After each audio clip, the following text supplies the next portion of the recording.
बिस्मिल्लाहिर्रहमानिर्रहीम। अस्सलामु अलैकुम dear students. I am professor Siddique Nawaz, Alpine Degree College Khanpur. आज का हमारा लेक्चर नंबर 46, जिसमें हमने डिस्कस करना है द रेजोनेंस मेथड।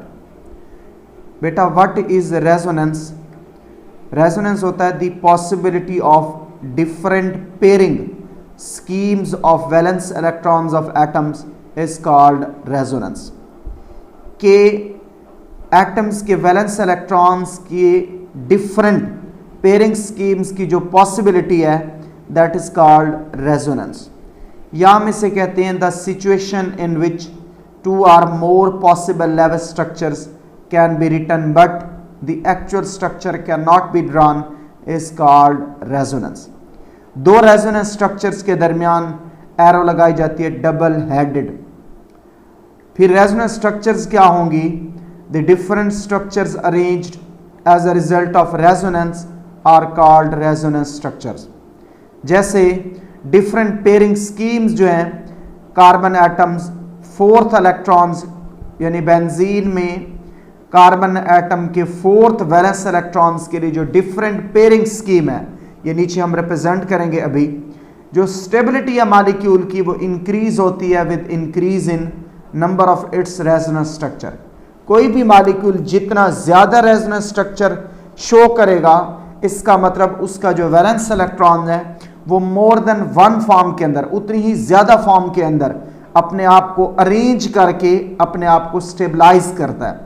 इसका मतलब जिस कंपाउंड के लिए जितनी रेजोनेंस स्ट्रक्चर ज्यादा होंगी उतना हमारा कंपाउंड जो होगा वो स्टेबल होगा।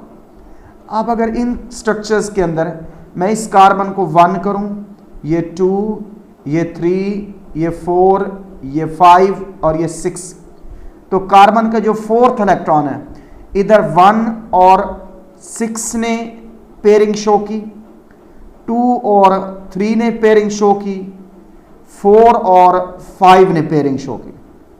अब ये पोजीशन हमारी 1 ही रहे। अब दूसरी पॉसिबिलिटी क्या है कि 1 वाला अपना एक इलेक्ट्रॉन 2 वाले इलेक्ट्रॉन के साथ शेयर करे, तो ये 1 और 2 के बीच बॉन्ड है। इधर से 3 वाला 4 के बीच के साथ शेयर करे तो 3 और 4 के बीच बॉन्ड है।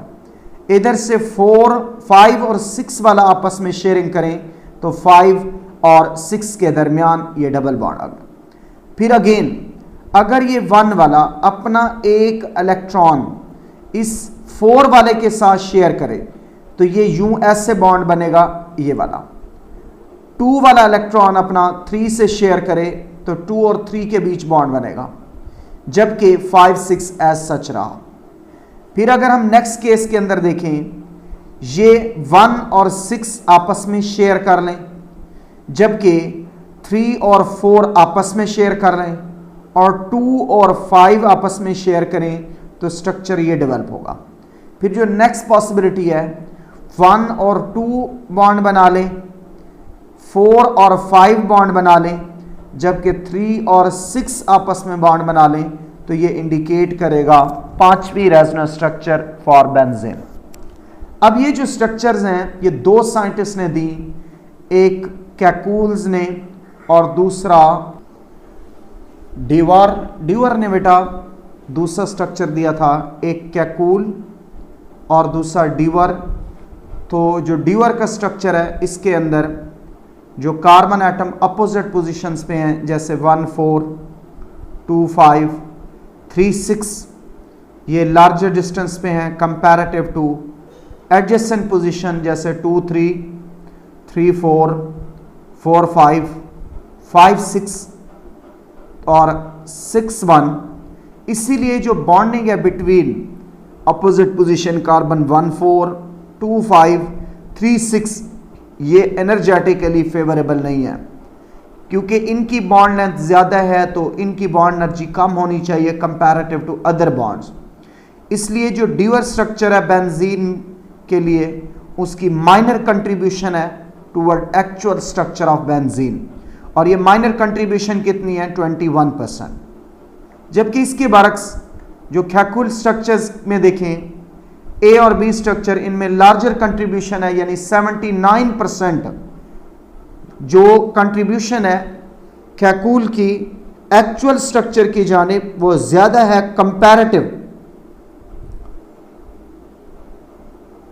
Comparative to dual structure. तो 79% जो कैकूल की कंट्रीब्यूशन है वो पाई जाती है 79% टूवर्ड एक्चुअल स्ट्रक्चर। अब ये जो 5 स्ट्रक्चर्स हैं बेंजीन का एक्चुअल स्ट्रक्चर, इन पांचों का रेजोनेंस हाइब्रिड है। रेजोनेंस हाइब्रिड क्या होता है? एक ऐसा स्ट्रक्चर जो कंपाउंड के लिए रिप्रेजेंट किया जाए वो पॉसिबल तमाम स्ट्रक्चर्स का एवरेज हो, एक्चुअल ना हो। रेजोनेंस स्ट्रक्चर क्या होगा? रेजोनेंस हाइब्रिड स्ट्रक्चर एक ऐसा स्ट्रक्चर होता है कंपाउंड के लिए जो पॉसिबल डिफरेंट स्ट्रक्चर्स का एवरेज होता है।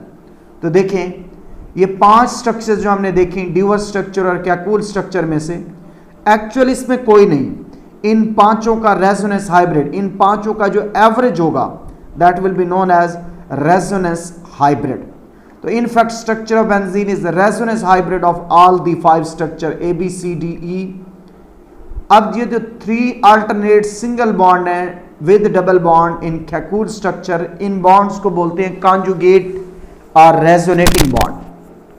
बेटा स्ट्रक्चर बेंजीन का रेजोनेंस हाइब्रिड है, इसलिए तमाम carbon to carbon bond length equal होंगी, लेकिन वो डिफरेंट होती हैं then those of alkanes, alkenes and alkyne. Alkane के केस में जो कार्बन कार्बन बॉन्ड लेंथ है वो 1.54 एंगस्ट्रॉम होती है। अल्कीन में carbon to carbon bond length 1.34 angstrom होती है। अल्काइंस के केस में carbon to carbon bond length 1.20 angstrom होती है, जबकि बेंजीन के केस में carbon to carbon bond length 1.397 है।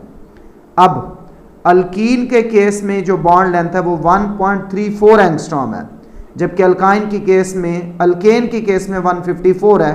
तो फिर जो बेंजीन के केस में बॉन्ड है वो हमारे पास इन दो का इंटरमीडिएट है। तो कह सकते हैं कि carbon carbon bond length benzene के केस में इंटरमीडिएट है then those in alkane and alkenes. ये जो रेजोनेटिंग सिंगल और डबल बॉन्ड है बेंजीन में, उन्हें हम रिप्रेजेंट कर सकते हैं कंप्लीट सर्कल की फॉर्म में इन रिंग।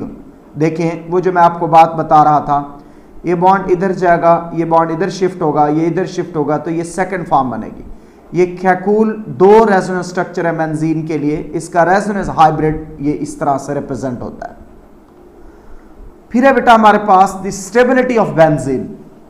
बेटा बेंजीन एक एक्स्ट्राऑर्डिनरी स्टेबल मॉलिक्यूल है और इसके पीछे रिप्रेजेंट जो रिस्पॉन्सिबिलिटी है वो है extensive delocalisation of electron cloud की, कि जो पाई इलेक्ट्रॉन का क्लाउड होता है वो फ्रीली मूव करता है within the ring above and below the plane of sigma framework, और इसकी दूसरी रीजन होती है हाईएस्ट रेजोनेंस एनर्जी।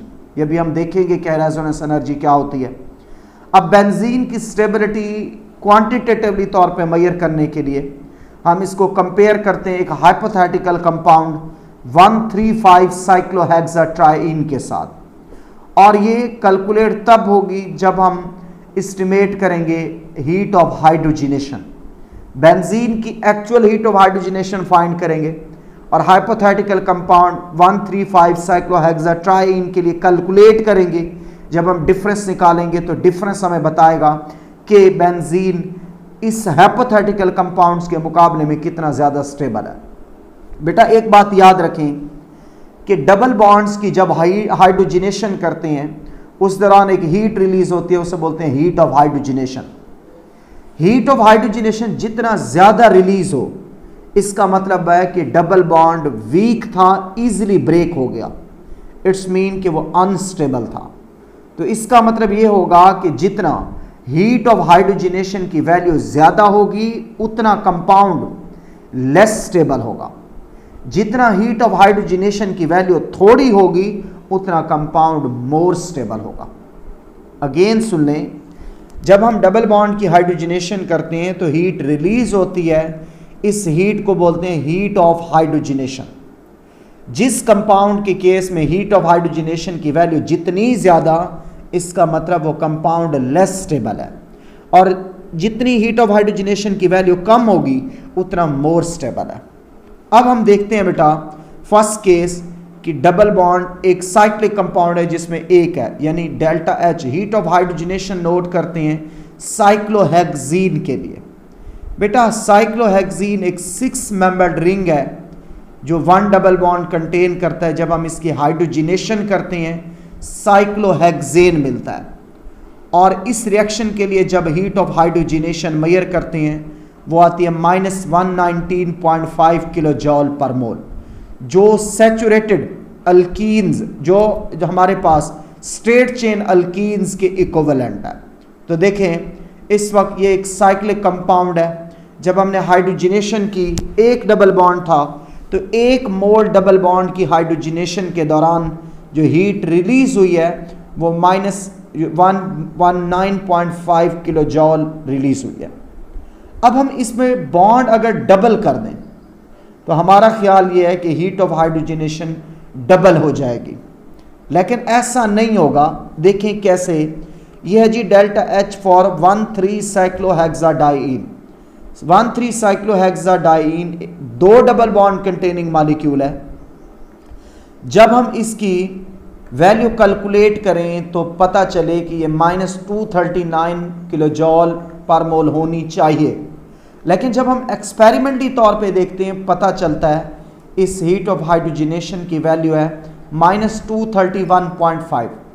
इसका मतलब जो हमारे पास साइक्लोहेक्साडाइन है उसकी वैल्यू एक्सपेरिमेंटली एक्सपेक्टेड की निस्बत थोड़ी कम है, और इसका कम होना इस वजह से है कि ये जो बॉन्ड है ये कॉन्जुगेट बॉन्ड है, ये अल्टरनेट बॉन्ड है, डबल सिंगल। अल्टरनेट डबल और सिंगल बॉन्ड जो होते हैं हम उन्हें बोलते हैं कॉन्जुगेट बॉन्ड, और इस केस में ये जो इलेक्ट्रॉन पेयर है ये वाला इधर से इधर शिफ्ट हो जाएगा, ये वाला इधर शिफ्ट हो जाएगा, तो इसकी दूसरी रेजोनेंस फॉर्म बन सकती है। मैंने आपको कहा कि जिस कंपाउंड के लिए जितनी ज़्यादा रेजोनेंस फॉर्म बनती हैं वो उतना ज़्यादा स्टेबल होता है।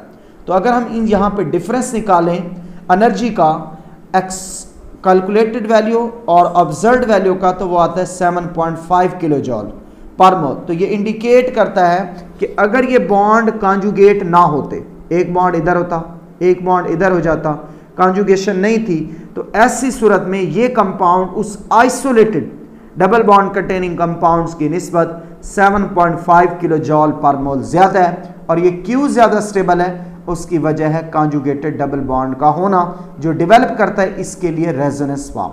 तो देखें बेटा, हमने जब इसके लिए एक्सपेक्ट की वैल्यू हमने कहा जब एक बॉन्ड के लिए 119.5 जॉल किलो जॉल एनर्जी है तो 2 के लिए डबल होके ये होनी चाहिए, लेकिन जब हमने इसकी वैल्यू ऑब्जर्व की पता चला वैल्यू आती है -231.5 किलो जॉल पर मोल।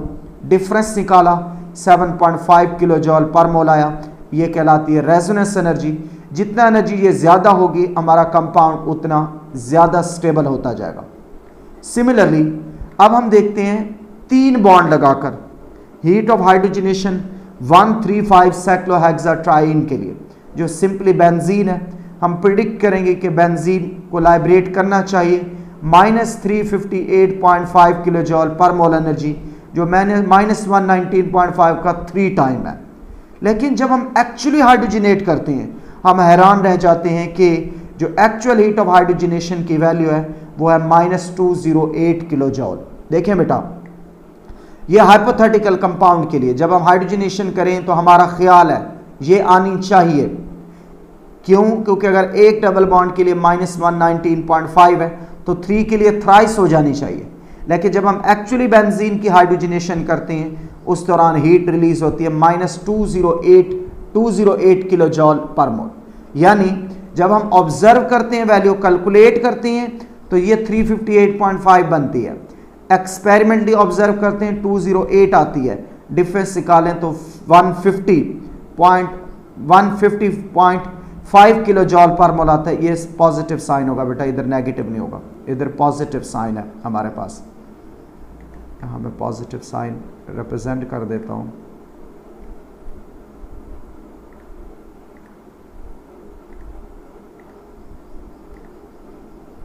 चलो बार अंडरस्टूड है कि यहाँ पॉजिटिव साइन है, आप ये समझ जाए यहाँ पे कि ये पॉजिटिव साइन है। अब बेटा जब रेजोनेंस एनर्जी ये आ रही है तो अब इस डायग्राम को भी देख लेते हैं। जब मैंने ये पोटेंशियल एनर्जी है, यहाँ पे साइक्लोहेक्सेन लिया एक्स एक्सिस पे, साइक्लोहेक्सीन की हाइड्रोजनेशन की तो डेल्टा एच आया -119.5 किलो जॉल पर मोल। साइक्लोहेक्साडाइईन की हाइड्रोजनेशन की तो उसकी वैल्यू आई 231.5 किलो जॉल पर मोल। माइनस इंडिकेट कर रहा है कि हीट रिलीज हुई है। जब हमने हाइपोथेटिकल कंपाउंड लिया 135 साइक्लोहेक्साट्राइन, हमारी एक्सपेक्टेशन थी कि ये वैल्यू आए, लेकिन जब हमने एक्चुअल देखा तो ये वैल्यू आई 208, जो इस -358.5 के कंपैरिजन में 150.5 किलो जॉल कम है।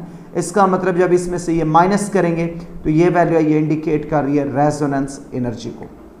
अब बेटा इनफैक्ट बेंजीन ज्यादा स्टेबल है 135 साइक्लोहेक्साट्राइन।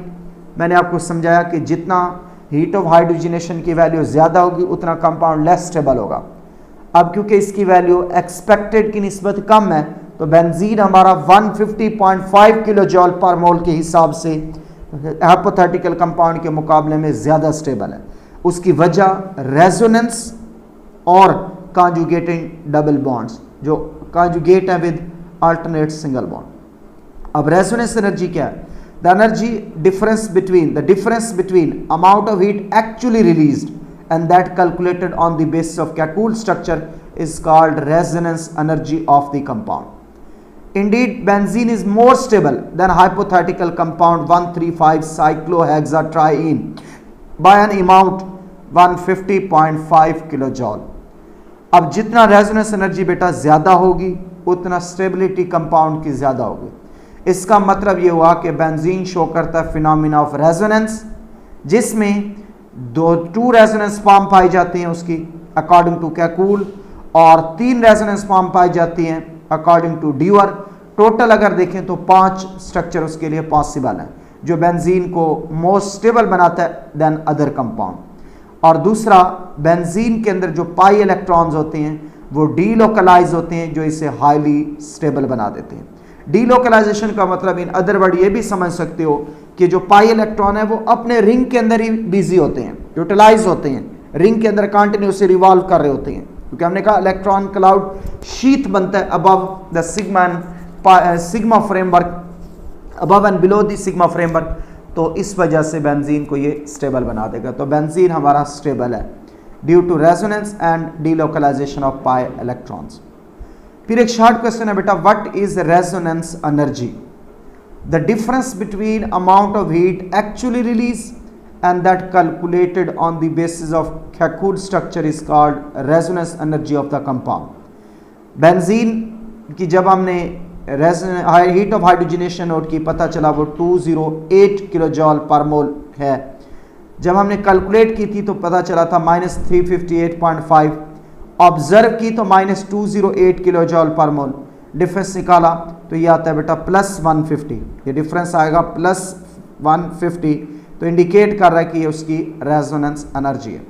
अब जब हमने रेजोनेंस एनर्जी बेंजीन की बताई तो ये बता रहा है जितना रेजोनेंस एनर्जी ज़्यादा होगी कंपाउंड उतना ज़्यादा स्टेबल होगा।